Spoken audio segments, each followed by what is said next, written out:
Isang shallow convergence na namataan sa may bandang Marshall Islands, binabantayan bagamat napakaliit ang tsansa nito maging isang ganap na bagyo.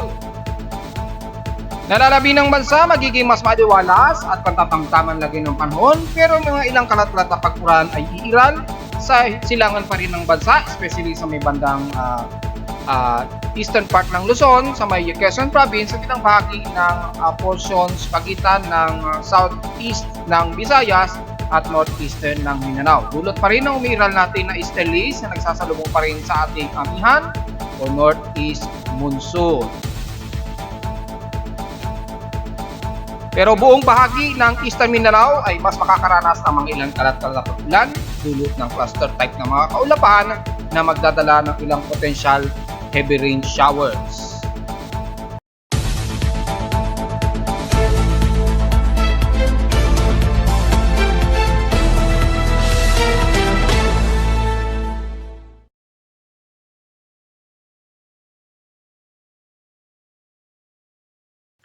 Hello, good morning mga folks. Welcome po muli sa ating daily weather bulletin at analysis para sa huling araw ng Huwebes, December 28, 2023. Ang oras sa ating voice from Emaga ay alas 10:02 na ng umaga.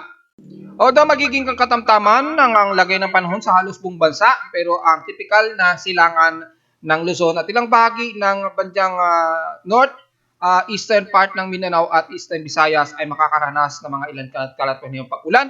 Dulot ng saturated water vapor, dulot pa rin ang tuloy-tuloy na pag-usbong ng easterlies na nagpapalamig sa paglalapit sa kalupaan na to ng silangan ng Mindanao na nagbubunsod ng mga ilang malakasang ulan, lalo na sa may bandang Surigao del Norte, ilang bahagi ng Caraga at Davao de Oro area. Samantala sa ating current conditions, overcast pa rin, gloomy haze at few clouds pa rin ang umiiral dito sa atin sa Metro Manila. Base sa amin sa Caloocan City, makikita sa ating live CCTV snapshots ang very hazy o halos sa mahamog na hitsura ng hipapawid natin dahil pa rin sa umusbong natin na amihan o northeast monsoon na nag-i-interact sa easterlies na bunsod na nagpagkakaroon ng mga mas makakapal na kaulapan at may mga ilang drizzle rains na umiiral maghapon. Sa lowest temperature na tala na weather station kaninang 5:59 AM, nakapagtala kami ng lowest of 25.4 degrees Celsius. Pero kahapon nakapagtala kami ng medyo bahagyang maalisangan na at 31.1 degrees Celsius.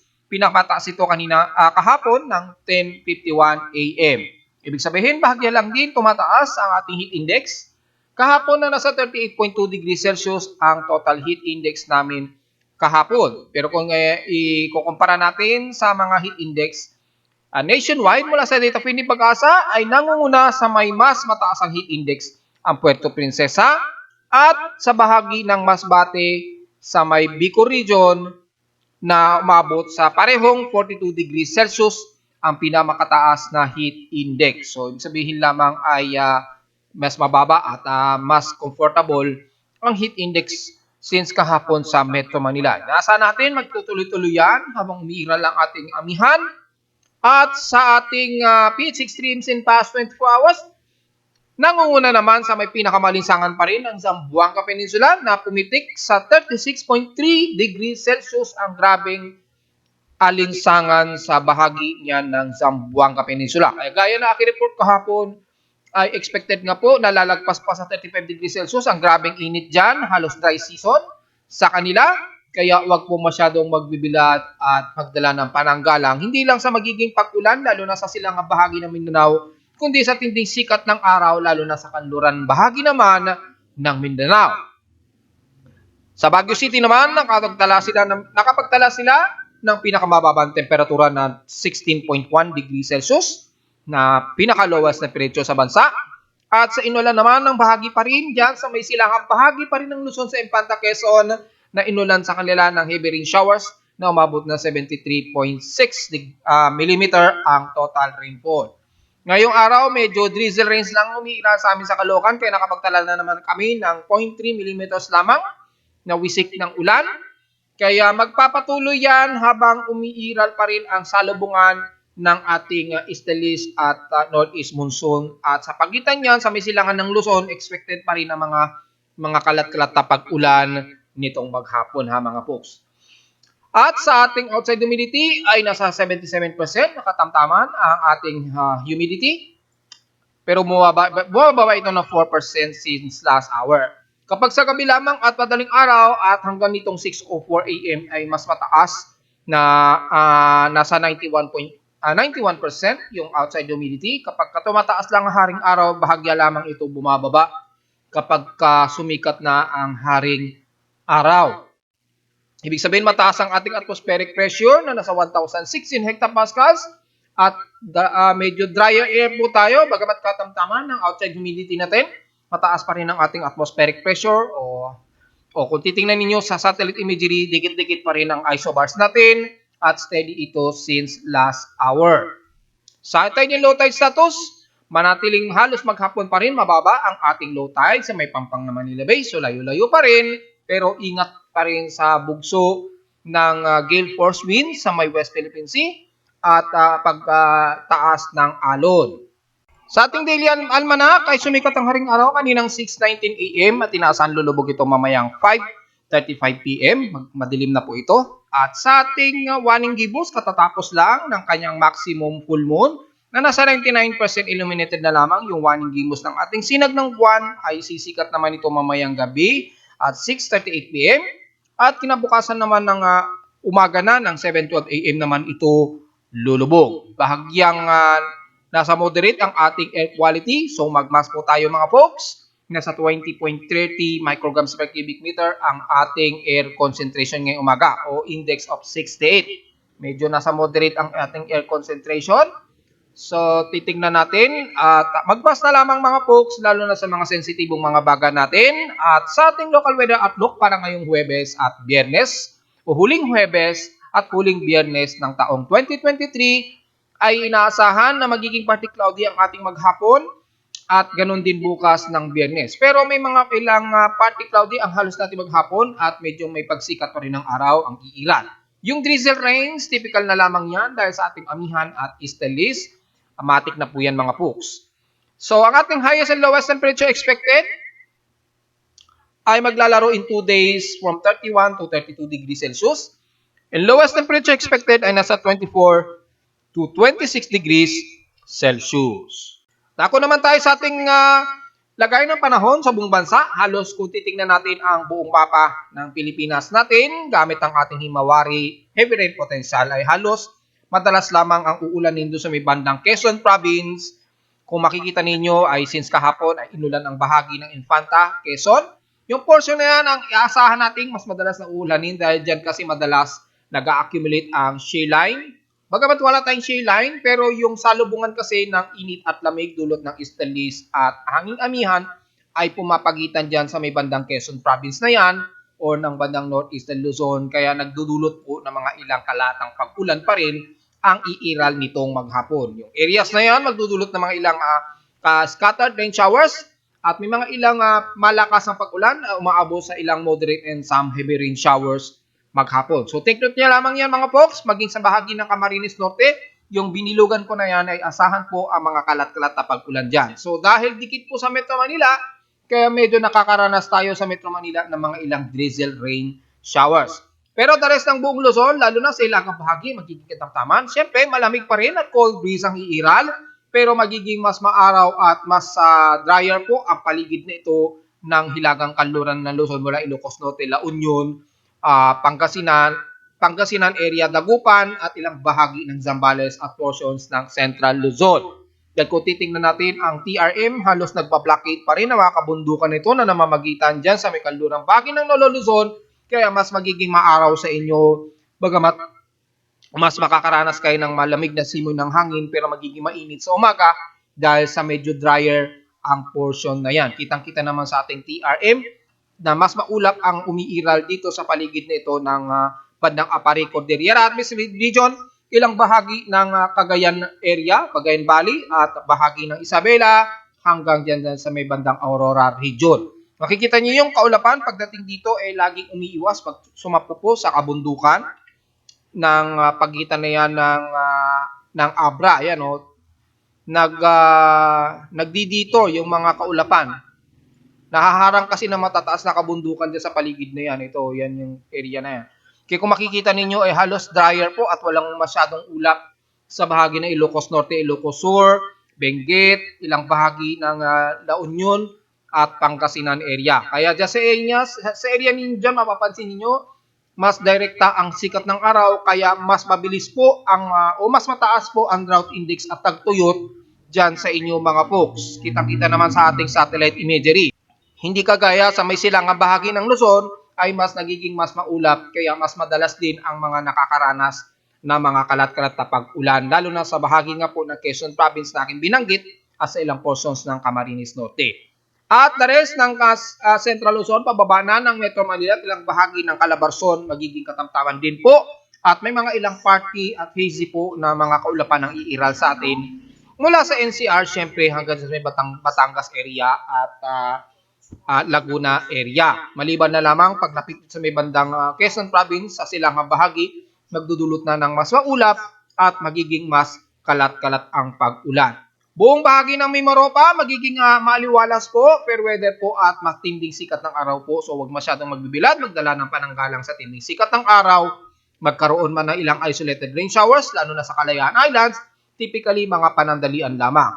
And the rest ng Bicol region, magiging katamtaman naman ang magiging lagay din ng ating panahon. Kung titingnan natin ng mas malapitan gamit ang Himawari 8, halos magiging maaraw din. Pero may mga ilang partly cloudy ang mas iiral dyan sa bahagi ng Legazpi mula dyan sa may parte ng Ilga hanggang sa kaduluduluhan na po ng Sorsogon. And the rest ng South Luzon, magiging maaliwalas din po.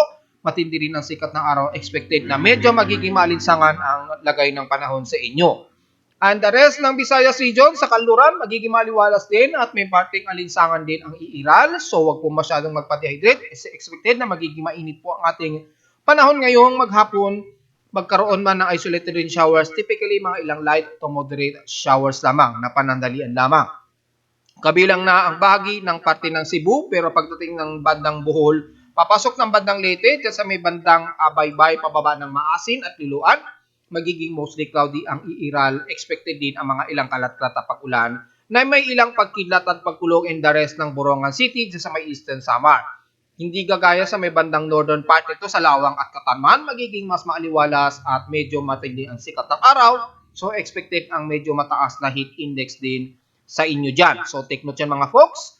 At the rest ng bahagi ng Mindanao naman, mula dyan sa bahagi ng Surigao del Norte, ilang bahagi ng Caraga area, magiging mas maulap po at expected ang mga clusterized na mga kalat-kalat na pag-ulan na may ilang moderate and some heavy rain showers, lalo na dyan sa may bandang Surigao del Norte area hanggang Butuan and the rest ng bandang Prosperidad, San Francisco at Hinatuan sa may Surigao del Sur. And pagdating naman sa parte ng Compostela Valley, magiging katamtaman pero may mga ilang parte to mostly cloudy pero mas maalinsangan ng iiral. Magkakaroon lamang kayo ng biglaang cluster na pag-uulan sa bahagi ngayon ng silangan ng Mindanao hanggang sa mga ilang susunod pang mga oras. So take note at magdala ng pananggalang sa ulan anytime dahil mayroong cluster na kaulapan dito na magdadala ng mga ilang moderate and heavy rain showers anumang oras nitong maghapon. So take note yan mga folks.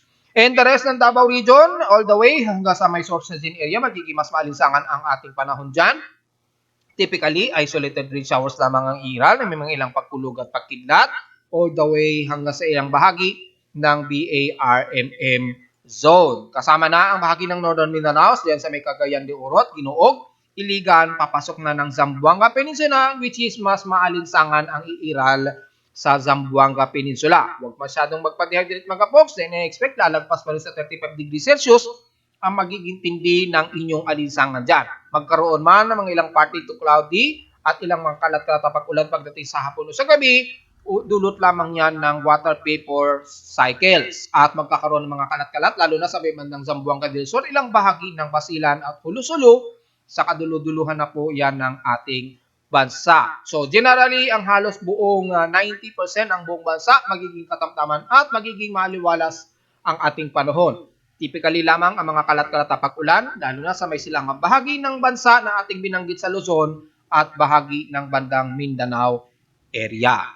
Samantala, wala naman tayong so far na nakikitaan sa ngayon gamit ang ating Global Spectrum Model sa ating Tropical Cyclone Assessment Monitoring.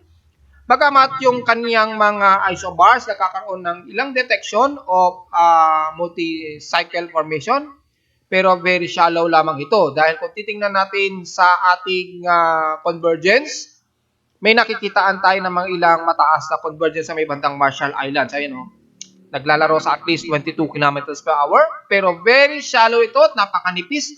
Nagkakaroon lamang ng courting vorticity sa area na ito ng Marshall Islands. So, titingnan natin kung magkakaroon ng improvement circulation yan dahil kung sisilipin natin yung vorticity ay nasa medium po ito mga pok. So, ibig sabihin lamang, bagamat shallow ito, yung hangin medyo nagkakaroon ng ilang mabagal na sirkulasyon at mabagal na upward low convection sa may gitna nito.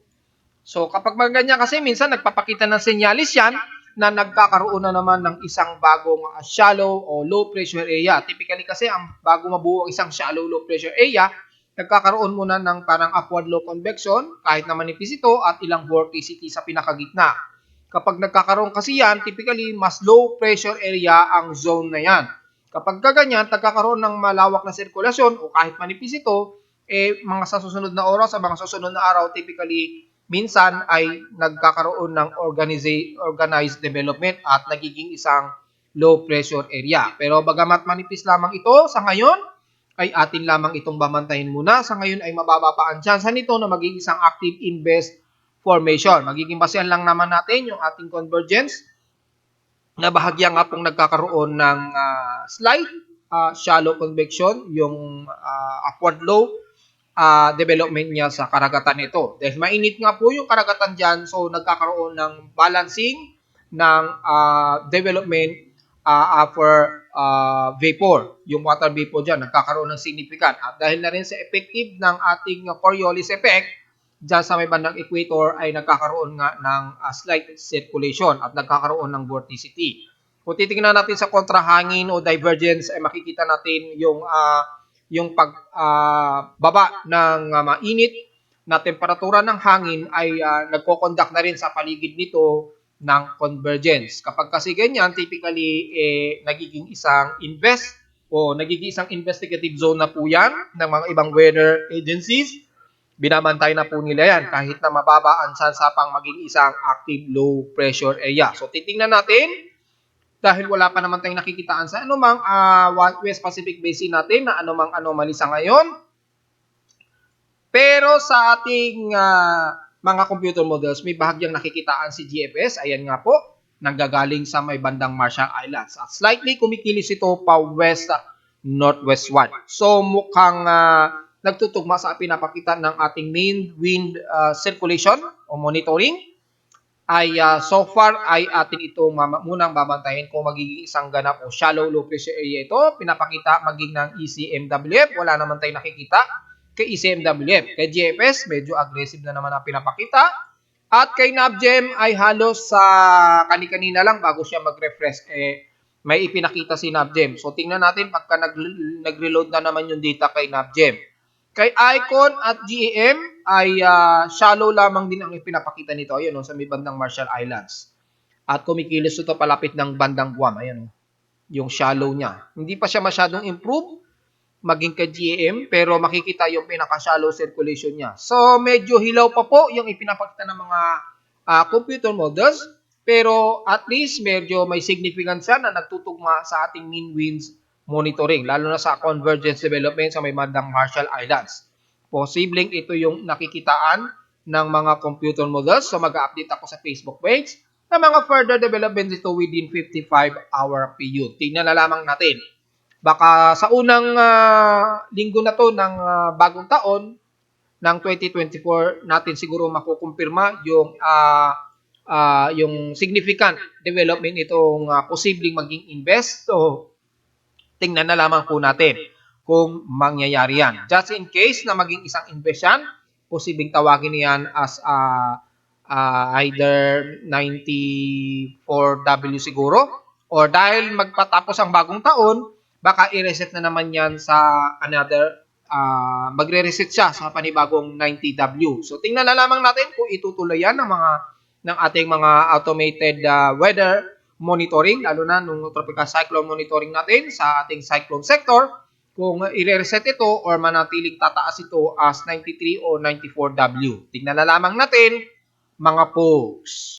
Sa ating astronomical events ngayong araw ng December 28 so far, ay yung kometang si 62P Chusin-chan ay nasa pinaka-highest peak of brightness na po ito. So, bagamat very tricky, medyo makikita naman ito sa Pilipinas.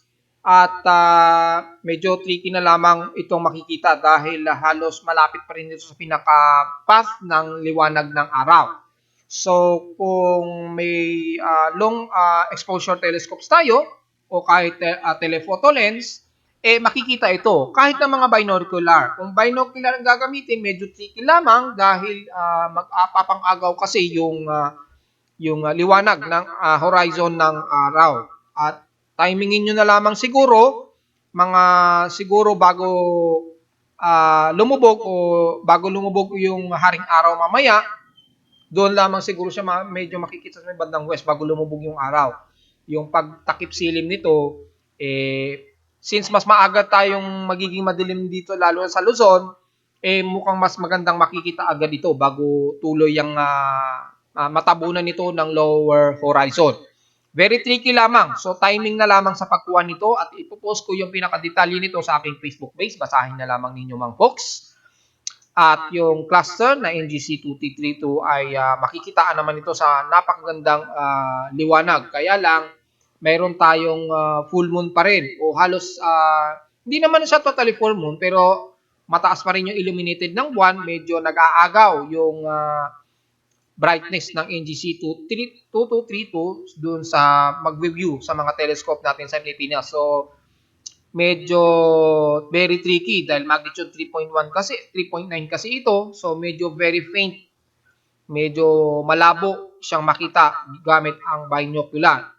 So, makikita lamang ito kung gagamitan ng composite capturing device at long exposure mode sa mga astrophotographer para makitaan yan at i-reprocess. Marami kasing hindi pa rin nakakaintindi sa differences ng dinaya o editing na dinaya doon sa editing na kinomposite lamang.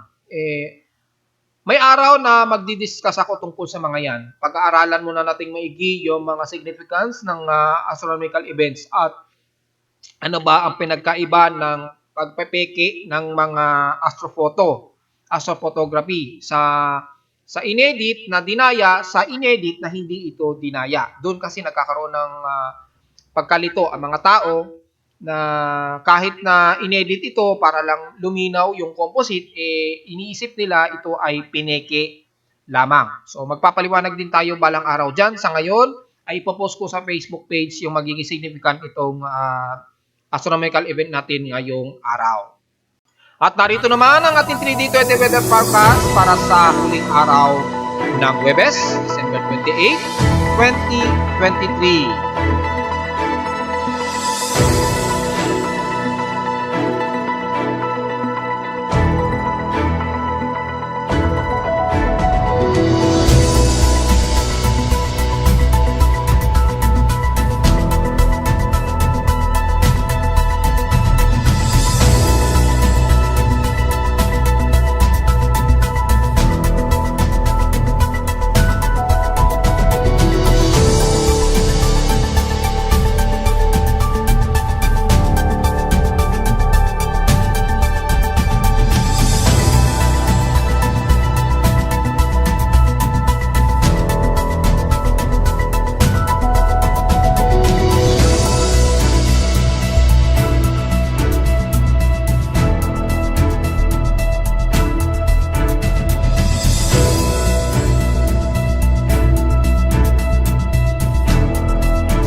na lang po ating daily weather bulletin at analysis para sa huling araw ng Huwebes ng taong 2023, December 28, 2023. Huwag pong kalilimutan na mag-like, share, subscribe po sa ating YouTube channel at visit lamang anytime sa aking website na www.pimoweather.com para sa may mga detalye na gusto niyo malaman na hindi natin na-report ngayong araw. Makikita na lamang ninyo yan sa aking dashboard pa lamang. Malalaman na ninyo ang ating basic na lagay ng panahon in real time gamit ang weather station sa Caloocan City at sa mga ibang data feeds mula sa iba't ibang weather agencies. Maraming salamat po mga folks at magandang araw po sa ating lahat.